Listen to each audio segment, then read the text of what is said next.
Hey guys, what's up? It's me, Thomas. Today we're back here with a kill count. Today we got The Mean One from 2022. So, think of this as the horror film movie of How the Grinch Stole Christmas. Yeah, you saw Winnie the Pooh's Blood and Honey. Here's the Grinch version. That's all I'm gonna say, cause goddamn, I don't know why we deserve this. So let's check it out and see how many people died in The Mean One. Be sure to like, subscribe for more. Hope you enjoy. Here we go. Welcome to the Kill Count, where we tally up the victims in all our favorite horror movies. I'm James A. Janice, and today we're looking at The Mean One, released in 2022. The Mean One is a horror movie with the Grinch as its killer. Take a story that everybody knows and present it with a horror comedy twist. Only he's not called the Grinch. He's called The Mean One, based on the song sung by Thurl Ravenscroft, whose voice is as cool as his name. You're a mean one, Mr. Grinch.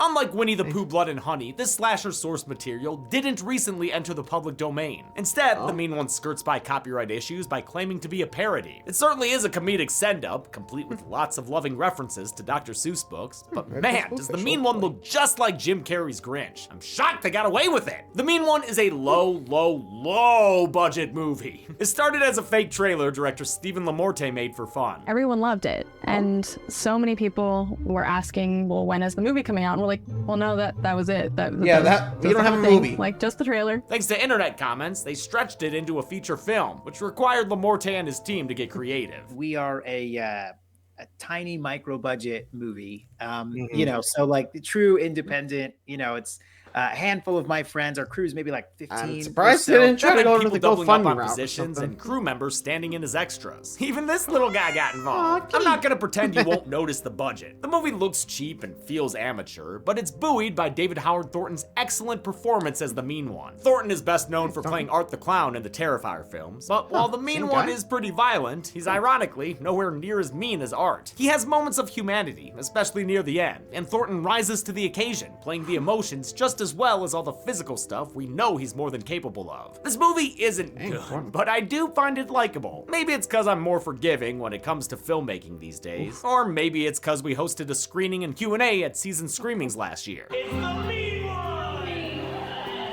The filmmakers were uniformly lovely and happy to be there, and a lot of them, including the leading actress, come from the stunt world, which is cool. Of course, it's trying to make bank off a recognizable property, but they're also having fun with it. Plus, it may be cheesy, but it does have holiday cheer. It feels more Christmassy than most Christmas horror, so if you're looking for Yuletide, this'll do the job. It stalls out more and more the further along it gets, but at least it ends with a nice punctuation that got a genuine laugh out of me. Also, I want to thank director Stephen LaMorte for sending me an advance copy of a 45-minute making-of documentary. Really? It's still being edited, thus the lack of backgrounds and interviews, but it was hugely helpful. It should be part of a special edition Blu-ray sometime in 2024, so keep an eye out for that if you like seeing how indie films get made. How many kills can one meanie greeny monster leave for us under? And here he comes. Santa? Hi, Santa. Oh, hi, Jamothy. Didn't see you there. This is my set. What are you doing here, bud? Yeah, what the hell? Well, actually, I've been traveling the globe trying to find places to stream all my Christmas movies. It's a pain in the ass. Oh, Santa, Don't you have a NordVPN? Globe to do that. You just need today's sponsor, NordVPN. Is that some kind of sleigh or something? No. Stupid Santa. Stupid Santa. NordVPN is a virtual private network that lets you connect to servers all over the planet, so you can enjoy instant access to hundreds of streaming sites worldwide. I mean, just picture it. You can virtually be in Switzerland watching Better Watch Out, or in Germany watching Anna and the Apocalypse. And if you want something a bit less horror-filled, you can check out How the Grinch Stole Christmas from Mexico. Wow, that sounds muy bueno! And you can use it for more than just streaming. It can also save you money. As I'm sure a well-traveled man like you knows, prices can vary by region. But with Nord, you can get access to the best pricing options across tons of products, like games, movies, or even plane tickets for those holiday trips home, you know? You know what I mean? Wow, thank you for all that information, you wonderful man. It's almost enough to get you right off that naughty list. Well, thank What do you mean, naughty list? Now I'm going home to watch White Christmas on American Netflix from the comfort of the North Pole. Santa, what? Why What do you mean? That Danny Kaye sure is dreamy. Why am Why am I on the naughty list? Then What why did am I I do? I'm not naughty. I'm not naughty! You can virtually travel the world as fast as Santa with a 2-year plan at a huge discount. Plus 4 additional months free when you use nordvpn.com/deadmeat. And with Nord's 30-day money-back guarantee, it's risk-free. That's nordvpn.com/deadmeat or click the link in the description below. How many kills can one meanie greeny monster leave for us under the tree? Let's find out and get to them. Yeah, honestly, I mean, I get, like, the whole premise. I mean, to be fair, they never really intended it for it to make money. It was, like, I think they intended it to be, like, a fun, video to make. Like, but people were like, hey, where's the real thing? Like, that's it. That's all you're gonna get. Like, they saw what Blood and Honey did, they were like, oh, should we? Or, wait, what came first? This or the Blood and Honey? Hold on. Checking dates. Just need to confirm. Because, frankly... Okay, here we go. And the year after this. Okay. Sorry, just had to double check. I mean, honestly... I guess this is why it's a lot more that, but oh well. Anyway, let's see how much blood is shed on Christmas Day when the Grinch, or in this case, the mean one, comes out to play. Let's check it out. The movie begins with a familiar Christmas tale about Cindy You-Know-Who. Just like we've heard before, Cindy she who? fixes a thieving Grinch through the power of love. She killed him with kindness and surprisiest of surprises. I forgive you. That one simple kiss made his heart grow 3 sizes. But apparently we've been lied to about this tale, because shit really went down like this. Oh, get away from my daughter!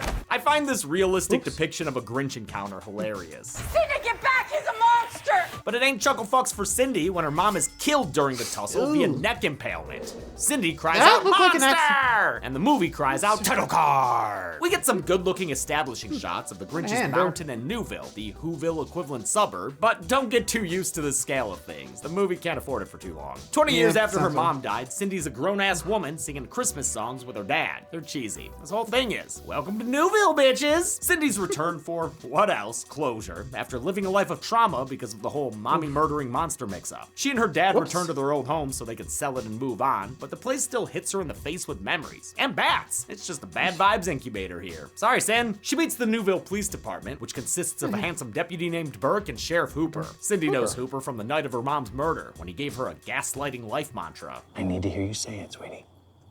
Monsters aren't real. He blamed the monster madness on a green ski mask they found, but never caught the supposedly human Christmas killer. No wonder she and her dad aren't big fans. Hooper is to Newville and Christmas, as John Lithgow is to the Footloose town and dancing. They don't allow that shit here, so this Santa-looking motherfucker better watch out. Wait, who even was that? Why did it fade out? Even though they're selling the place, Cindy and her dad get up to some good trouble when they deck their house out in Christmas cheer. Looking good. Nice. Oh, I'm sorry, looking nice. Nice enough to dance around with absolutely no music playing for like way too long. Cindy's dad Lou is played by Flip Kobler, who co-wrote the script with his son Finn. The elder Kobler also co-wrote The Lion King 2 with his wife Cindy Marcus, who was pregnant with Finn at the time. Talk about the circle of life. Their Christmas spirit attracts a mountaintop menace who can sniff out all things Christmas and kills anyone responsible. Cindy gets locked out of the house, and that's when her dad is attacked. Oh great, now she's gonna have double trauma, unless he can survive? Oh, fuck, he ain't survived that. Sorry. Cindy loses another parent, and the culprit once again gets away. She ends up in the hospital where she's visited by Mayor Margie McBean.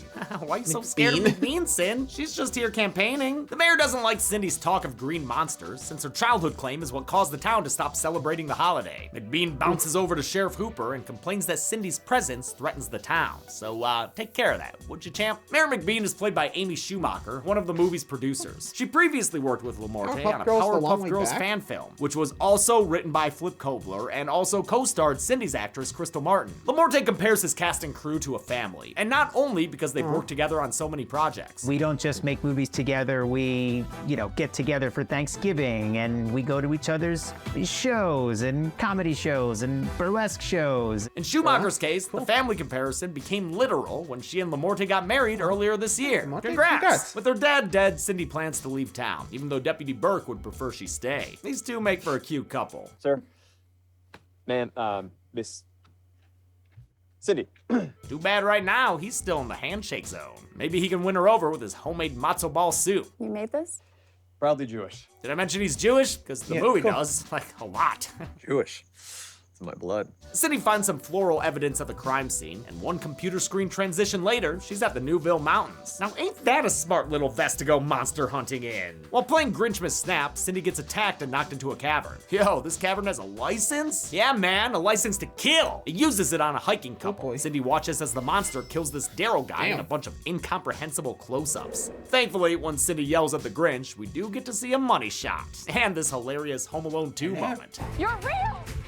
You're real! She domes that motherfucker with those rocks. The Mean One's excellent makeup was done by effects artist Tatiana Bluchel, who created prosthetics that allowed David Howard Thornton to emote. Besides, the lack of air holes, it was very functional. The process took 3 to 4 hours to complete. Every fleck of dirt, every inch of coloration to really bring the creature to life. I mean, she hand painted his teeth. Cindy's eyewitness account and blurry Sasquatch pictures don't convince Sheriff Hooper, who tells her not to ruin their town again. You ended Christmas. Hey, that's not true. Look, SantaCon is coming to town. For those of you who didn't know, like me, SantaCon is a real event that started in San Francisco in 1994. It's since expanded to other cities, with New York sporting the largest con, once described as an annual drunken shit show. This smaller gathering is no different. It's a bunch of drunk-ass Santas. Just gross, gropey Santas. I'm already counting these bastards in my head. I do love the passed-out elf who wakes up to cheer for more drinks, only to immediately pass out again. That's fun. The put-upon waitress enters a freezer and discovers one of the Santas dead with an icicle in his neck. She gets locked inside as the Grinch prepares to take care of the other Santas and elves. This monster acting is what they paid David Howard Thornton to do, folks. His mime training gets put to good use here as he perfectly imitates Jim Carrey's cartoonish performance. The kill montage that follows sees the entire Christmas crowd killed, which amounts to, I believe, 5 more Santa dudes, 4 elf ladies, and this big old inflatable Christmas tree guy. It's pretty fun to see him get slaughtered. Some of the kills are good, but the whole scene has a quiet piano backing that kind of sucks the energy out of it. It's also brought down by the awful CG blood, which is likely the result of the movie's severely crunched post-production schedule. I mean, its whole production schedule was rushed. They didn't start shooting until 7 months before the film's release. Thankfully, the movie's biggest set piece ends with a funny button after the innocent waitress gets out of the freezer and finds all the SantaConners dead. This merry massacre was overseen by stunt coordinator Terrence J. Rotolo, who seems like an intense guy. Making a film is like going to war, and when you go to war, you go with friends. The intensity probably helped with their shooting schedule, though, since the SantaCon sequence was filmed with 14 stunt performers in a single day. Cindy continues to cause trouble for the mayor and Sheriff Hooper, while the Grinch continues to cause trouble for her. All this Grinching puts her on edge, and she ends up punching an innocent man in the face. Who are you? Guy who just saved your life? Oh yeah, it's that guy. His name's Doc Zeus. Get it? Like Dr. Seuss. And he's been watching Cindy in between his drinking bouts at Horton Hears a Cry for Help. He confirms the monster is real. He's got illustrated evidence. LaMorte initially intended on keeping the Mean One's existence ambiguous, which is why you don't see him for most of the first act. But thanks in part to the success of Terrifier 2, Thornton's Mean One became the face of the film. I don't think any one of us on the cast or crew was expecting the internet to explode like it did when they released the first picture. The increased publicity also meant the movie would have a bigger audience. We had way more eyes on us in this film than I initially thought.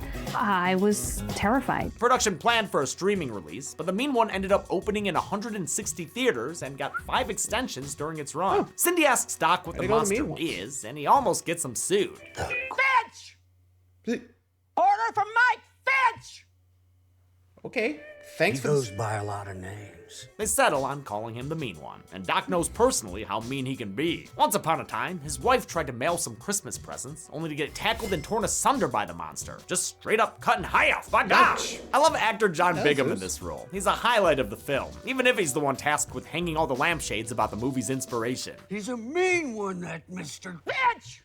Last call from Mike Finch! Well, him and this bartender, played by Rachel Winfrey, who was actually in How the Grinch Stole Christmas as one of the Grinch's adoptive moms. Sheriff Hooper still won't listen to Cindy, even though it's clear that he and the mayor are co-conspirators. Truth is bound to see the light of day.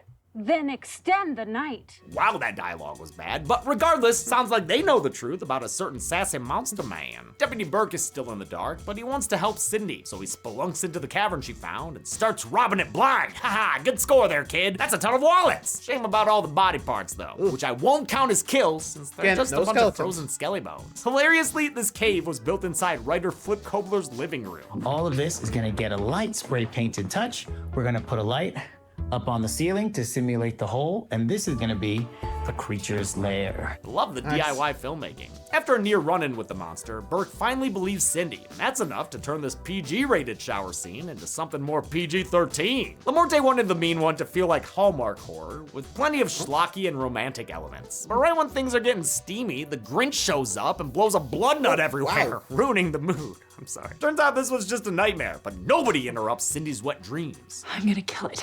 Thus begins a training montage set to music that may or may not be Trans-Siberian Orchestra. I honestly don't care enough to look it up. I want to like them, but they just don't rock hard enough for me. The montage is still fun thanks to Cindy's actor Crystal Martin, a stunt performer who's doubled for Ronda Rousey before. That didn't surprise me one bit after watching this scene. It's uncanny how much she ends up looking like her. Put the belt on this woman, Hunter! A guy named Don accidentally gets a box of Jingle Bells when he ordered bell peppers, but mailing mishaps ain't no excuse for the mean one. He fingertips across the floor and steals a cleaver that he then uses to stab Don in the head. That's not enough of a kill for the mean one. I mean, we are talking about Art the Clown, kinda. And so Don ends up losing some limbs and ultimately his head. Burke matches the IDs he found in the cave wallets to missing hikers, and on their Facebooks, he finds pictures with the Grinch in the background. These awful photoshops got a pretty big laugh at our screening. Burke learns that the hikers came to the Newville Mountains thanks to a website owned by none other than Mayor McBean. She's lured these people to their deaths like a musical fruit. It's a twist in line with her Susian surname McBean, which comes from a colorful con artist in the Sneetches and other stories. These references are friggin' everywhere, from the redfish bluefish to the license Cindy found in the cave. It belongs to a Walter Mulberry, which I believe is a reference to And to Think That I Saw It on Mulberry Street. McBean tries to skip town to some gentle narration. When leaving behind both our fears and our sorrows, remember, nights get real dark before brighter tomorrows. I love the VO by actor Christopher Sanders. It really ties together the movie's Grinchmas theme. Her car breaks down and inexplicably starts playing Christmas music, causing the monster to appear and give her an oral buccal fat removal. He uses her own stickers against her, then kills her by slamming her trunk door down onto her head, repeatedly, like until it falls off. For her death scene, Schumacher took a gnarly fall on the ground without pads. She wasn't the only cast member who had to step up. Burke's actor Chase Mullins used a spelunking system, rigged and tested by Crystal Martin, despite his fear of heights. I'm still coming down from the adrenaline high of doing that. Burke's unable to stop Cindy Lou Amendment 2 from leaving to hunt down the monster. I don't need your permission. He also can't stop her from quoting the big Seuss's musings on his own creation. Maybe it's because his head isn't screwed on quite right.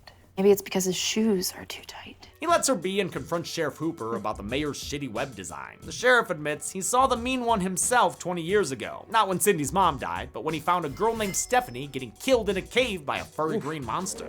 His solution was to appease the monster, feeding it goats like it were a T-Rex. But the mean one wanted human snacks, so Mayor McBean created her little human flytrap website. And when the mayor found out that thing needed to be fed, we did what we had to do. The plan worked, and it's kept Newville safe at the low cost of hiking tourist lives. Oh yeah, and Christmas. That had to go too. Burke leaves to go to the mountain, where he falls into a monster trap and gets his ankle chomped on. Rawr. Without force powers to reach his weapon, he'll stand no chance against this Wampa. Oh, wait a minute. Wampa wants to kiss. He's saved by Sheriff Hooper shooting the Grinch away. No, come back, David. The movie's only good when you're around. Hooper's here with a face turn, resolving to track down the monster he should have dealt with long ago. Deep in the cave, he shoots at the mean one, who bobs out of the way with ease, but he gets killed when the monster charges at him in a close-up. Burke gets dismembered and turned into a CGI blood snack. Cindy and Doc return to the movies so they can help Burke back to his car, and so Cindy can take back the leading role. Time to roast this beast. She sets a festive trap at her home with the boringest light display I've ever seen. Quantity doesn't mean quality, people. It's enough to lure the mean one inside, though, because this green dumb idiot doesn't realize it's a trap. Guess who?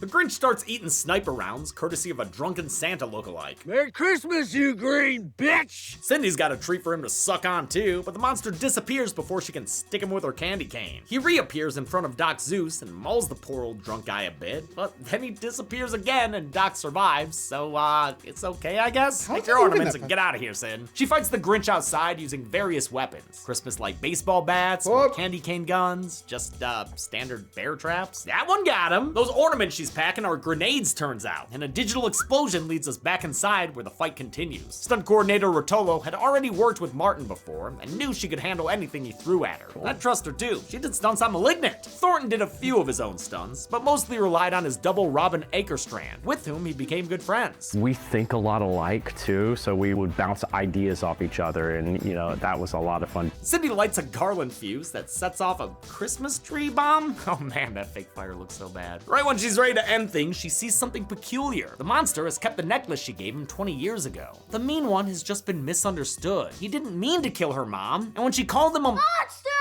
he just leaned into it, I guess. Cindy forgives him with a sweet widow cheek kiss, which the monster seems to appreciate. True to the classic tale, his heart starts growing 3 sizes. But in a hilarious twist, that means it grows so big, it simply bursts in his chest. I died laughing at this when I first saw it. It is a great way for the Grinch to die. A day in this case, shows us the mean one's gone viral thanks to Cindy's blurry picture. Did you see this photo? This looks like it's gonna be my best friend. We see an amateur sketch of the monster in reference to one of the best internet videos ever. To me, it look like a leprechaun to me. All I gotta do is look up in the tree. Who else in the leprechaun say yeah? Yeah! The Morte even replicates that line in a cameo. I mean, it looked like a monster to me. Who else on the mean one say yeah? Yeah! Also, is it just me, or is that guy a dead ringer for Johnny Gargano? I mean, he clearly knows all about DIY filmmaking. The rumor of a mountain monster brings a ton of outsiders to town, and the tourism brings Christmas cheer back to Newville in the form of cheap licensed stock footage. Seriously, that is clearly not the same town, and that is not the same mountain, come on! In any case, the movie ends with Cindy and Burke smooching beneath the mistletoe. The Grinch hated Christmas, but he loved getting kills. Let's find out how many. Oh, the numbers will count. James went to go count with a bounce and a leap, while the mean one appeared in a costume so cheap. Now why was he here? The audience did ask, but no answer was clear through that shitty-ass mask. Was he here to host kill counts, American or foreign? Nope, he's just goofing. Because this Grinch, Zoran, is Zoran. Merry Christmas, everyone! And happy Hanukkah and happy Kwanzaa and anything else you celebrate. See you next year. There you go. I counted 20 kills in the mean one, consisting of 11 male victims, 8 female victims, and 1 unidentifiable person as a Christmas tree. Thanks to them, our pie chart here has a piney pie wedge. Tastes like gin. With a runtime of 92 minutes, we had a kill on average every 4.6 minutes. I'll give the Golden Chainsaw the coolest kill to the mean one. It suffers from bad CG blood like most of the movie, but man, is that a hilarious take on the heart growing 3 sizes thing. Double Machete for lamest kill will go to Daryl the Hiker, because I'm not a fan of rapid cuts between close-ups where I can't tell what's going on. And that's it. The mean one came out in 2022, a year stacked with amazing horror movies. And this one. Since Sunday is Christmas Eve, I've got a present for you. A bonus kill count for Treevenge. But until then, I'm James H. This has been the Kill Count. Thanks a lot for watching this Christmas. Treevenge. Has anyone else heard of it? I got nothing. Well, anyway, thanks for watching, guys. Until next time, I'll see you for the next Kill Count. Good night, everybody.